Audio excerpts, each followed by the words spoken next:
Stay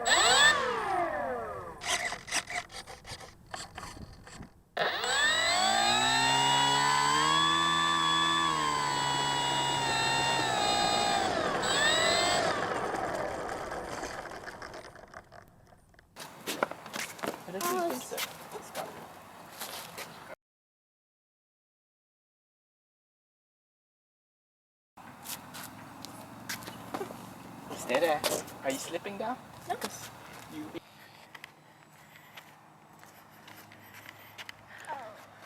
Very nice.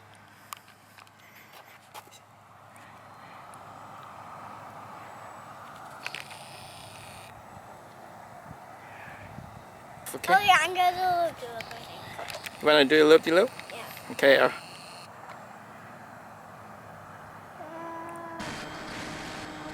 Yeah, pull out a bit. Pull out a bit. Okay, that's good. We're gonna be looking at the RunCam 5 camera. So this is the RunCam 5 camera, and it looks pretty good. We're gonna see how it flies. So let's get into it.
This is the RunCam 5. Special thanks to Banggood and RunCam for asking me to test some samples for the last few years.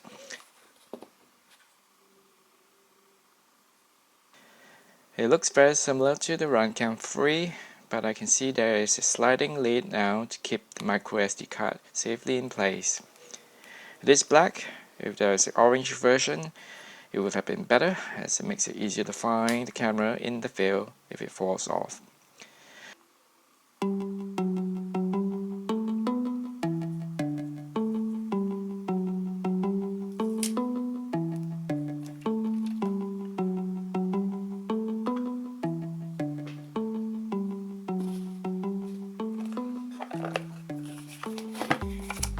A user manual is included to show how to use this camera. There is no instructions on how to set up or change preferences.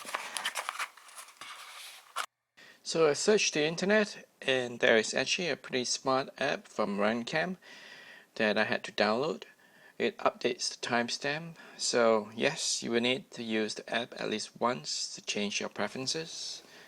For me, I wanted 1080p, so this is done by putting my RunCam 5 onto the app that generates a QR code on each settings. It does not require Wi-Fi or Bluetooth, just point and video. My first flight was filmed at 1080p with 120 frames per second. LED lighting is well balanced, as I can see the skyline and yet the ground. Adobe Premiere Pro recognizes the 120 frames per second, and that allows me to create some interesting slow motion videos.